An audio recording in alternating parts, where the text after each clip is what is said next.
today, but it will soon enough.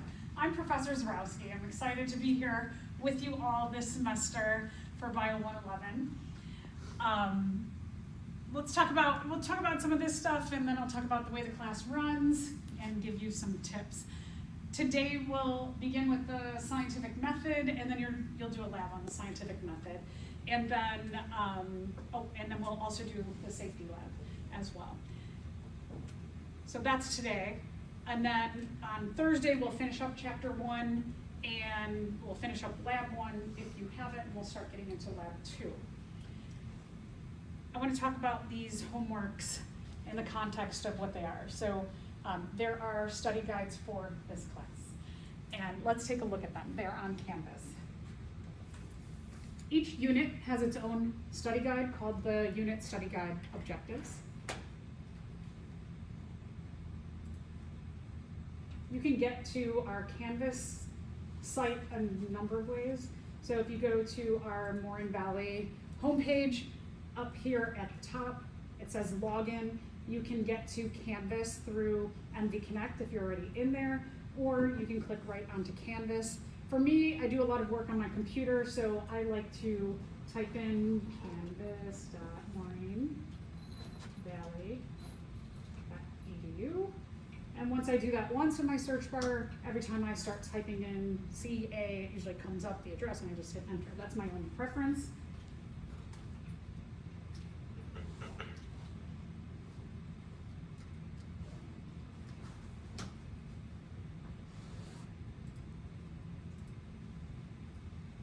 This is the dashboard for Canvas. If we scroll down, we'll find our class, Bio 111-004 spring semester.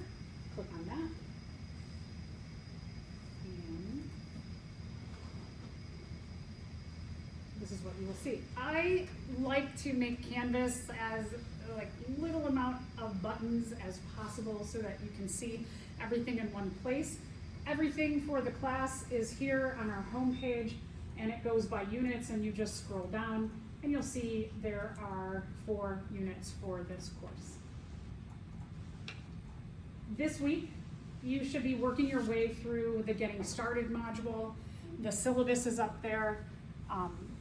Reminders of course materials and my information, and I'll talk about some of these things as well. So you've got all that information. In addition, after the Getting Started module, there are the Unit 1 materials. And here you can see, here's our Unit 1's study guide objectives that you will use.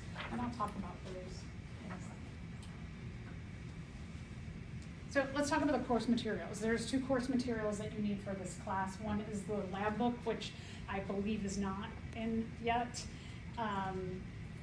That should be in next week. Until the lab book is in the bookstore, we'll provide you with the labs that you need, so don't worry about that.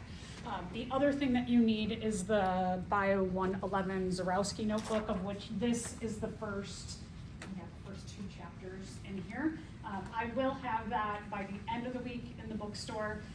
You do not need a traditional notebook for this class. You'll take all your notes into something like this. The notebook is about 360 pages or something like that.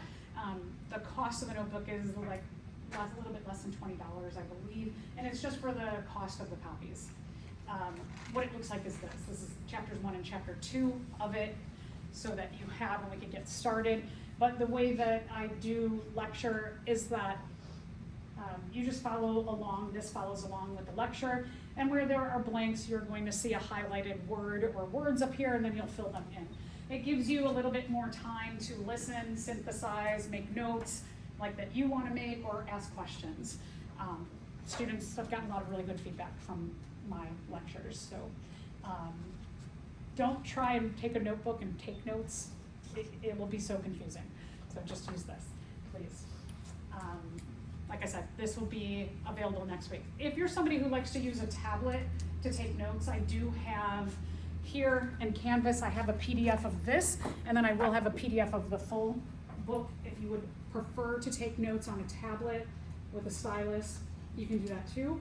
And you will see here My notebook, you just click that open, and then you can, that packet you can put on your tablet. If you want to do that now, that's totally fine if that's where you would like to take notes.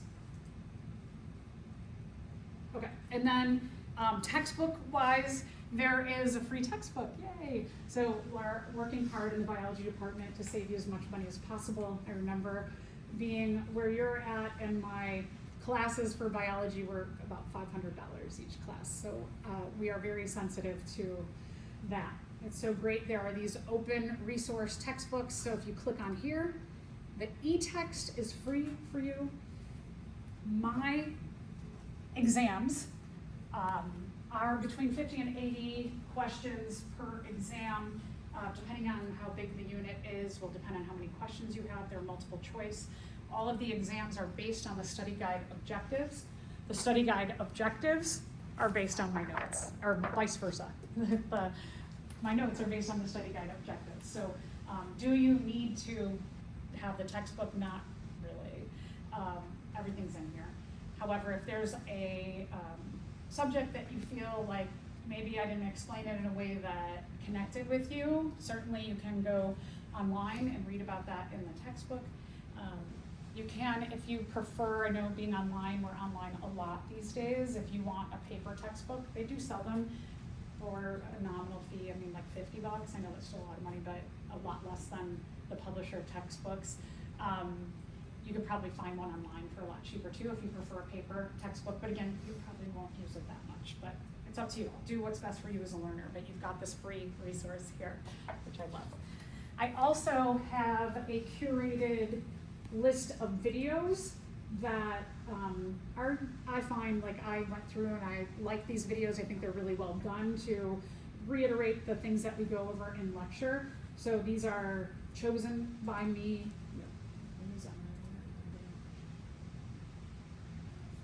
Videos to watch, here we go.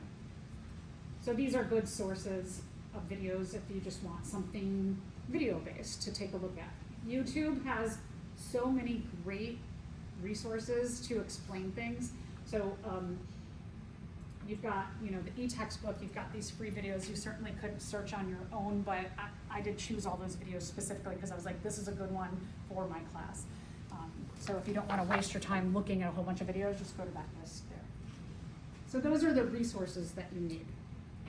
Hopefully that makes you feel good about not spending terribly too much information. Okay, so let's talk about the objectives themselves. I'm going to open up the first study guide, or the first unit. So the study guide objectives are a homework assignment. They are due on the day of the exam.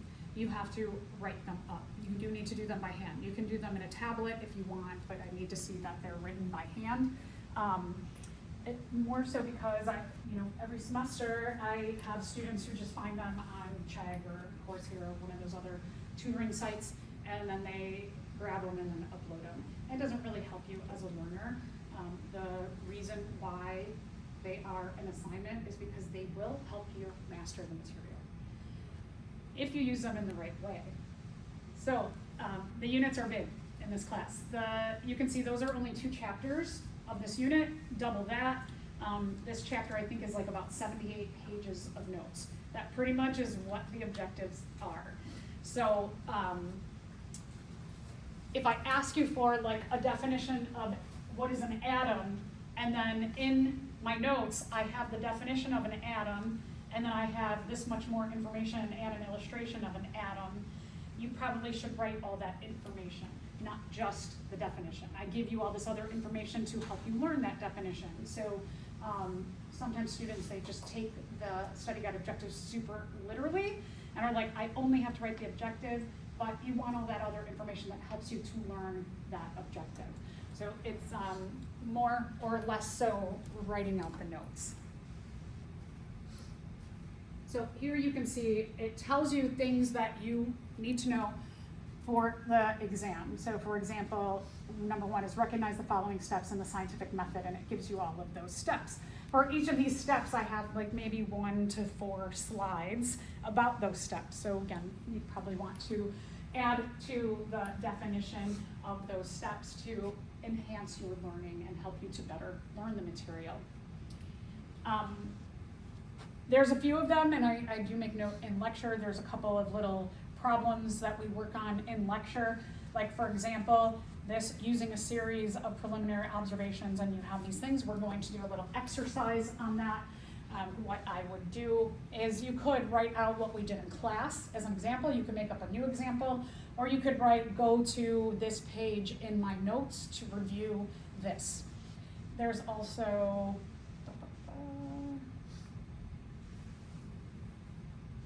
identify the steps of the scientific method from a science article. You don't have to go and search up a science article. This I do have a reminder at the end of lecture that this we do in lab 1. And so you could just, in your objective study guide that you hand in, you can say, I went back to lab 1, the last 2 pages, and I reviewed them. So if it's something that you're like, should I really like write out this whole article? And no, you can always ask as well. If you have something that says to draw or illustrate,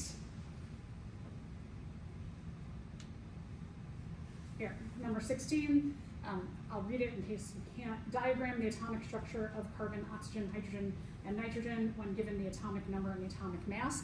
We will go through those diagrams. So you want to redraw those, which is great. Or you want to grab an image online.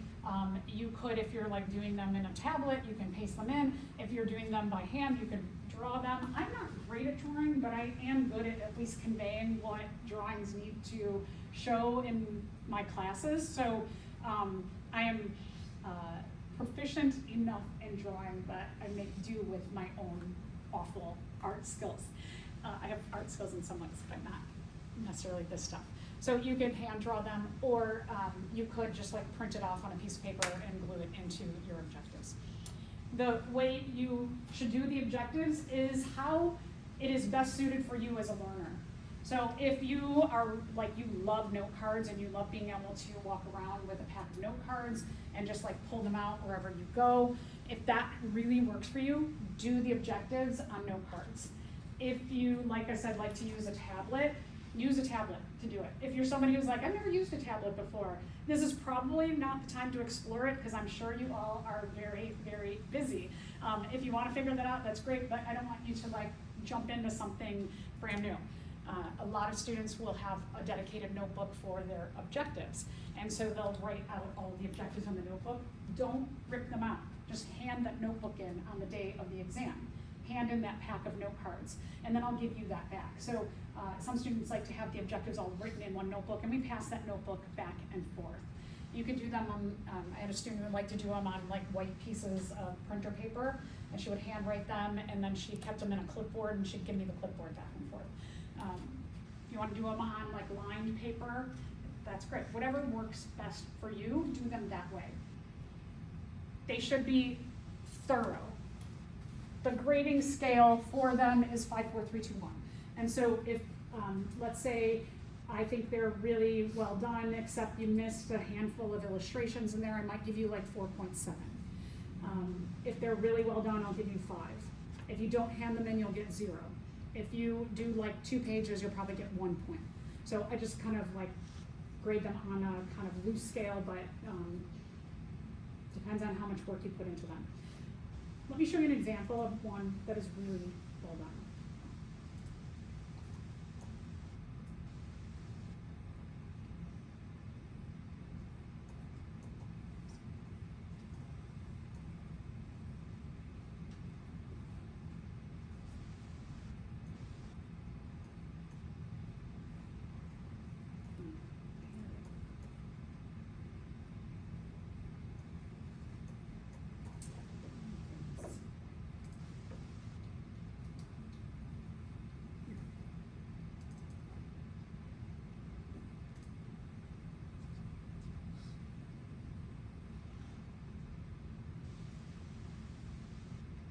So this person did them by hand on a tablet. There's a number of things that I want you to recognize. They're very neat. They're easy to read. They use a lot of color. Color cues help you learn. You ever have something that you like write down and then you like put colors around it? You can see it in your mind's eye. Yeah, so those help too. And let me show you how thorough they are. You can see that these are definitions, like what's a definition of taxonomy, and you can see that they wrote a lot of information, a lot of that supplemental information that I talk about in lecture. And so it's not just like define and then you're done. So you can see they pasted in a diagram, and I'm going to scroll through them. This is one unit of work.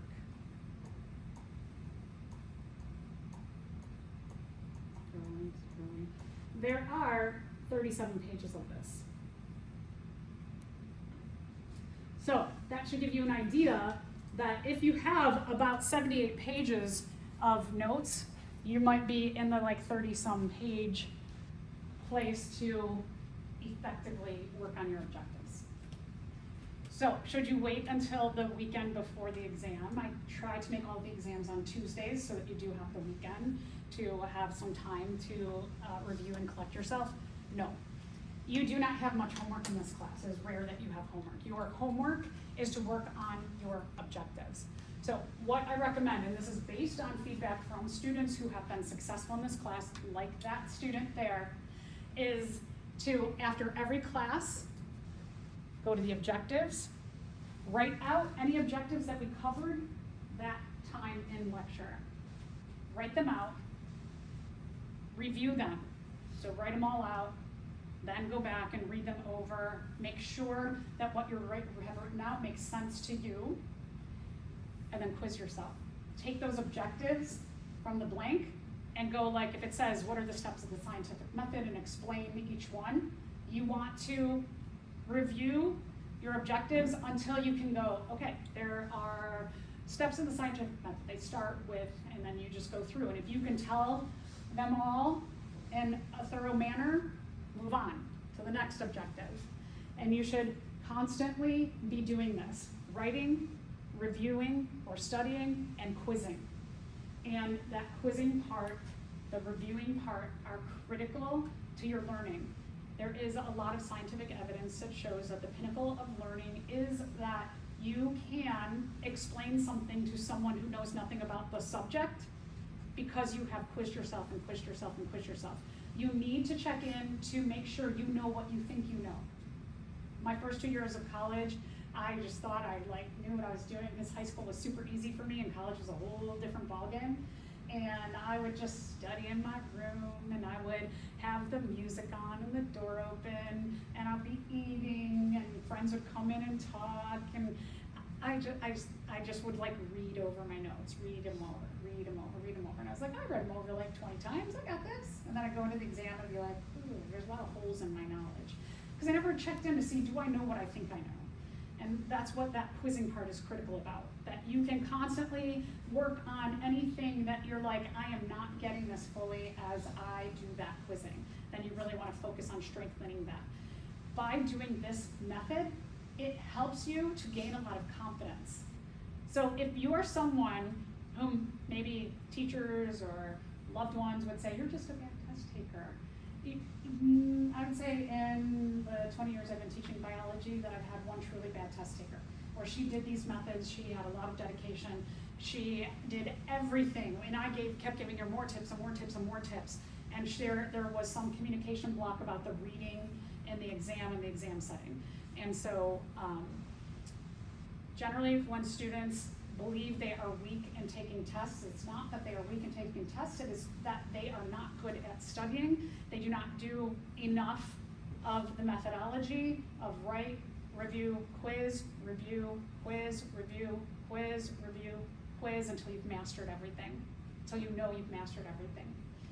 You know the stupid mistakes that you make on exams when you're like, oh my gosh, I can't believe I know this question. You go back and you review an exam and you're like, I knew that question, but you didn't see the not in there. And you're like, so you will raise your test anxiety when you go into an exam and you're not sure how well you know the material.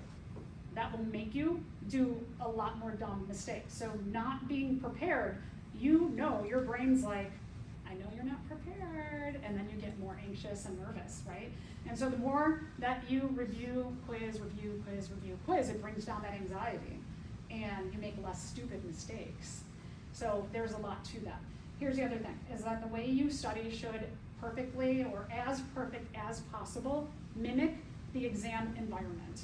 So you should be at a proper desk in a proper chair with no noise, no food, no drinks, no pets, no bed, no streaming, no phone, nothing but silence, you and the material. And that's another thing that your body, mind, soul will help you to make less mistakes, that when you sit down here to take an exam, you feel comfortable. Your brain, your body, your soul feel comfortable because you're like, this all feels familiar to me. With the context of this material, yeah, I was in this kind of environment, so I feel more relaxed. It will lessen, again, those mistakes that you make by just reading incorrectly, and your anxiety will go down. So there is a lot to that. One of the things that you all really need to work on, I know, something I work on constantly, and I've gotten pretty good at it, is being without my phone. And there is research, there's a huge research study done that says that when you are studying and you have your phone out, even if you have your phone on silence and it's not streaming or anything, but you've got those notifications that flash, right? You can see something changes on the screen, and you're studying and then you do this. And while you're studying in an hour, you've just glanced at your phone 120 times.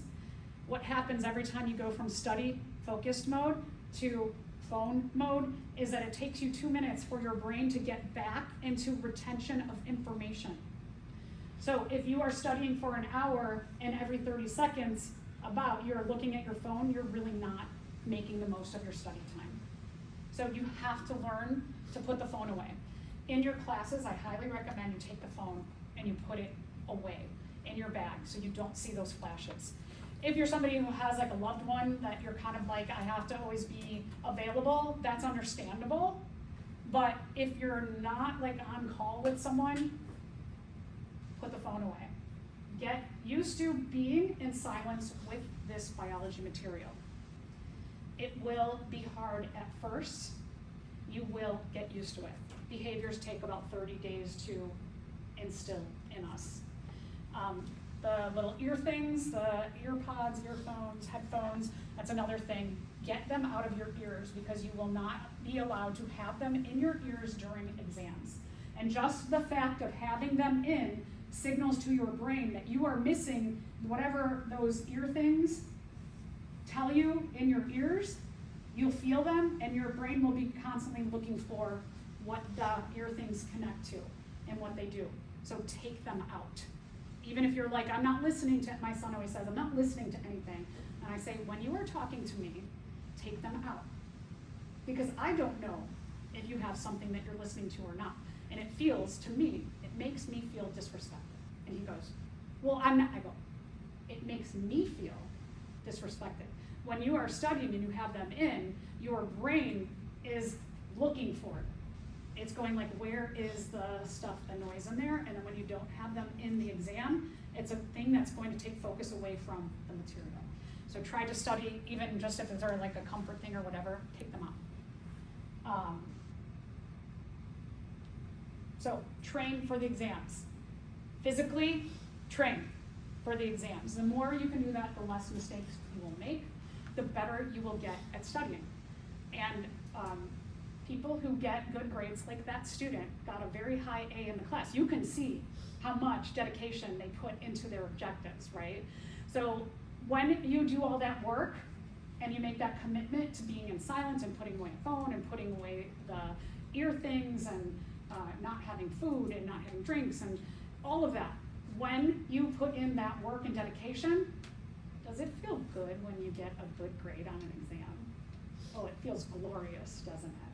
Yeah, so the other thing is that one of the things as an educator that I don't like is I don't like multiple choice exams or exams in general as assessment. However, all of you are going on pathways in life that are very rigorous, and there's a very, very high chance that you will sit for board exams or some kind of an exam into a job. You need to know how to take these kinds of exams. And so as an educator, even though I don't like exams as like a big assessment thing, they are going to be a big thing in your life. And so it is a misguided on my part as an educator to not prepare you for that.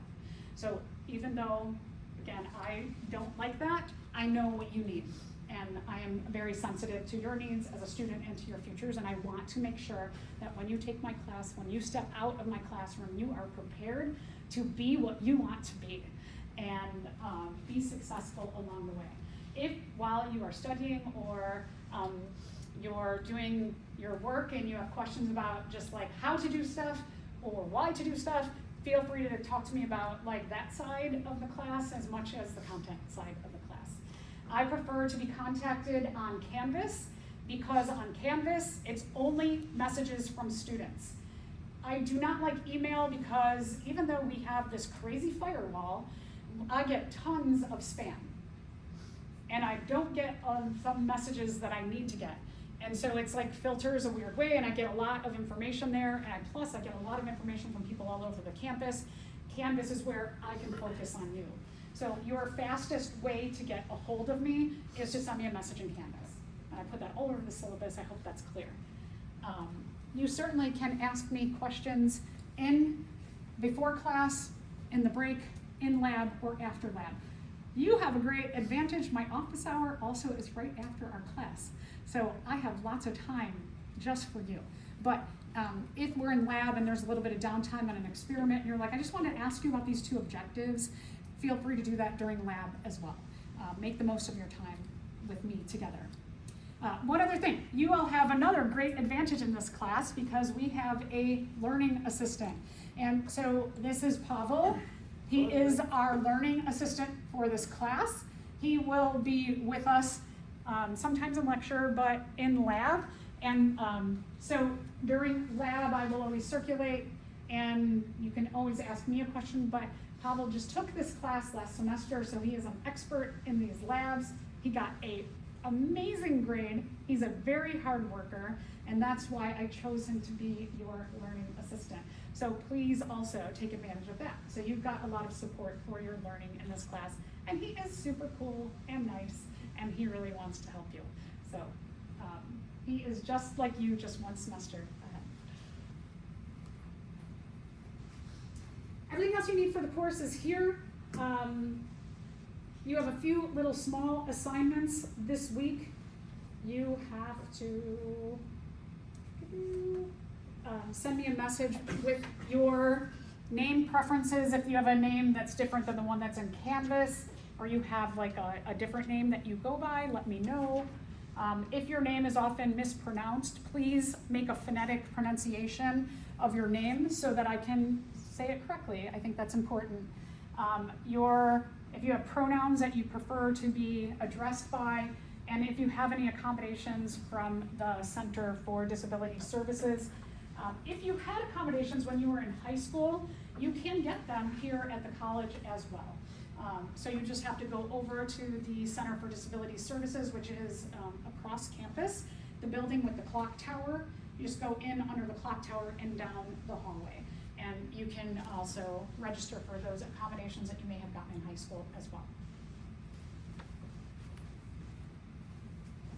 We also have a little syllabus quiz. You can have the syllabus open when you take the quiz, just reiteration of my little rules. I know you get a lot of rules this week from all of us professors. And then you're also going to do a learning log. Oh, you have two other things. Welcome to biology discussion, introduce yourself. Just click on that. It's a nice way for you all to interact with each other and me to also get to know a little bit more about you. And then you also have to do a learning log. What's your plan for success? There's a lot of research that says that when you have a goal, if you write down how you are going to accomplish that goal, you are more likely to accomplish that goal. And so goal setting is a really great mental thing for us. So you're going to make a plan for success. Hopefully I gave you some good tips about that plan for success.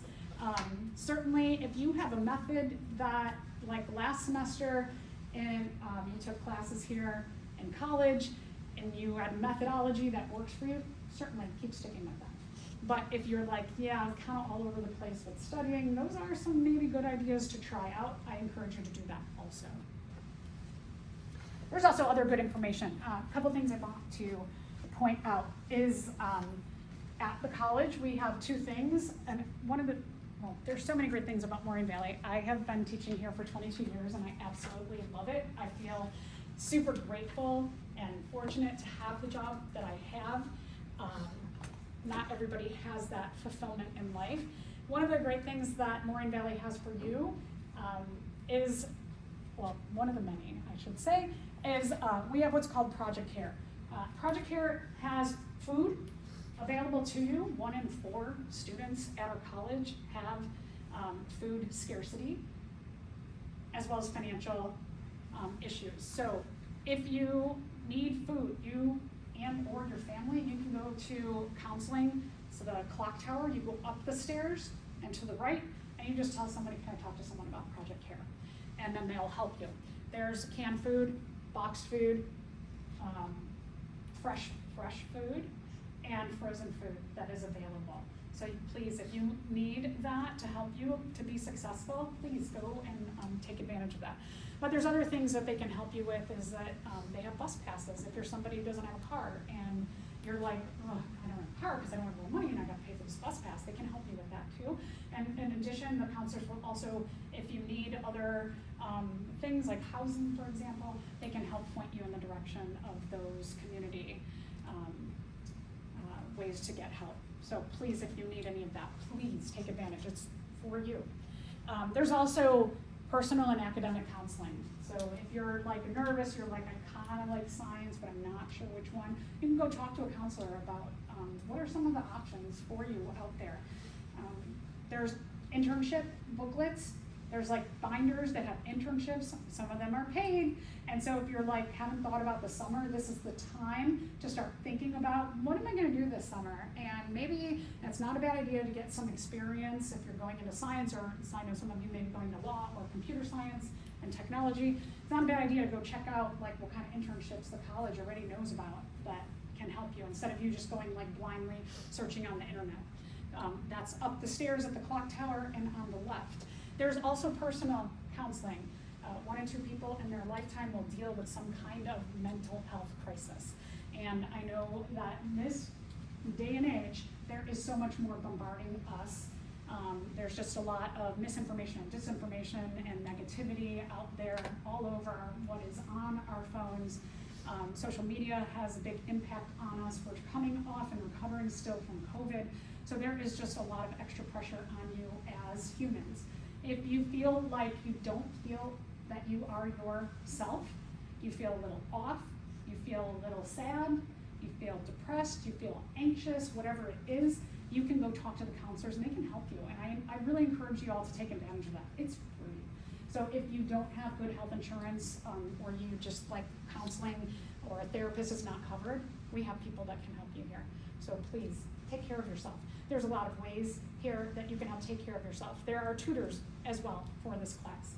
The tutoring center is the G building. It's kind of kitty corner over here. You can go and work with a tutor. After class, I have office hour. You can come talk to me. We have Pavel. He can also help you to study. So we have a lot of different avenues to give you help. We are a community college. Be part of the community. Take advantage of it. There is a STEM club. I kind of put it at the bottom of my message I sent you the other day. STEM Club, Dr. Deanda Shaw is amazing. She makes all kinds of connections to different science communities. She has just, even if you're like, can't meet that time, you have a class, you work, it doesn't fit into your schedule, you're too busy, whatever it is, even just like getting into and like subscribing to the STEM Canvas page, there'll be information that she'll put out there that might apply to you. So it's definitely worth like connecting to STEM Club, even if it's just through Canvas. And she has a lot of different topics throughout the course of the semester, and a lot of different sciences in the STEM area, or in STEM, in general. So there might be something that you're like, yeah, that sounds really cool, and you want to check out. So I highly encourage that as well. There are other clubs as well on campus, but just wanted to point that out. All right, there's also financial support and scholarships. We have a lot of scholarships on campus that nobody applies for. So if you're the one person who applies for them, you get it. So definitely look at that too. And it always looks good on your resume or when you're typing in those things for your four-year colleges and universities that you got a scholarship. It shows a lot of initiative. It shows that you're an exceptional person. It looks really, really good. And the money's great. Like, who doesn't want free money? Okay, so your study guide objectives are here in Unit 1. I highly encourage you to start on those objectives today or tomorrow. Make sure you carve a dedicated time at least twice a week to study biology, at least. Maybe smaller chunks every day, depends on your schedule. But make sure that you don't just wait until the end of this unit because you will be so overwhelmed. Okay. You'll see also that I'm videotaping here. I have a YouTube channel where I record the lectures, and then usually that afternoon, evening, I get them up online. And so if you ever want to review the lectures, I have some students who say, like, I always listen to them when I'm working up. And so that's a good review. Or in the car. Don't watch them in the car. But you can, like, you know, I do, sometimes I put on a YouTube video and I put my phone down and I can listen to what the person's saying. That's a really great way to make use of your time in the car. Sometimes when you're just, you know, scrolling social media, you can review a video. So I've got those videos that I've chosen. I've got my reviews of lecture. There's lots of ways to help you be successful in this class. Does anybody have any questions?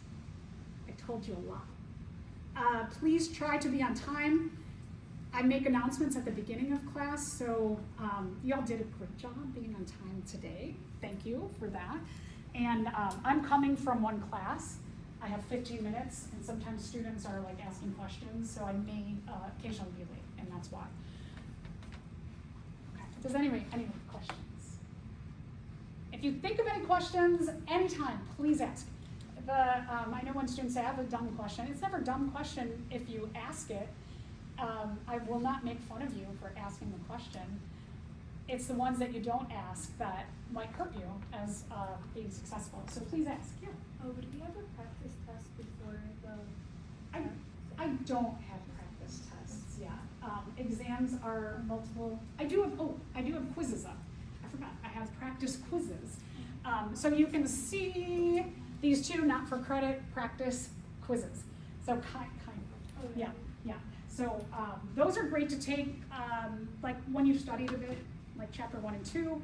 After you've studied and reviewed them, it's great to also check in to see if you know the objectives. So kind of. Okay. Yeah. Yeah. Exams are multiple choice. They are they are mostly application, but I also give you examples and application in class. So it's kind of like study the notebook and you should do pretty well. There are a lot of illustrations in my exams too. So make sure that when I have an illustration, and if I spend 20 minutes going over an illustration, it probably may show up again. Or there's a reason I have that. So I know when I was in my first couple of semesters of college, I would study and the book, like if I was looking at the book, I'd be like, oh, here's a whole page of a picture, cute picture, moving on to the words. Study the pictures. Study the pictures in my notes. I don't know if I misunderstood, but earlier you were talking about the exams being multiple choice. Yes.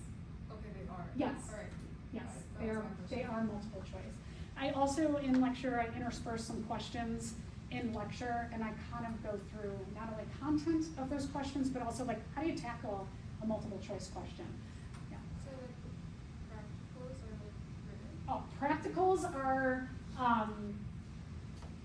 practicals are multiple. We'll get into practicals are exams that you have on the labs themselves, and they're usually grouped by like 6 or 7 labs. We go into a room that has portions of the lab set up that you're familiar with, I have reviews for those online to go through. The lab practicals will have a setup and it will ask you a question very similar to the questions you have in your discussion. So in labs. so it'll be like stations, like it won't be like on a screen. No, it will not be on the screen, it Okay. will be stations, yes. Gotcha. And those are also multiple choice, yes. How many exams are we doing? You're going to have 4 exams and 2 lab practicals. And then, one other thing I forgot to tell you, is that one kind of incentive to start like right now and begin studying and getting ready for the first unit exam is that if you, at the last day of class, you have an A in the class and you have an A average on your exams, you do not have to take the cumulative final exam. So there is some incentive to, again, start now. Because it feels really good when you get to that last week and you're like, whew, one of my hard classes I don't have to worry about next week, right? It's a load off. You've earned the right to show you've mastered the material and you don't need a cumulative exam. So there's some more incentive. Do you curve? I do not curve, so what you earn is what you earn, yes.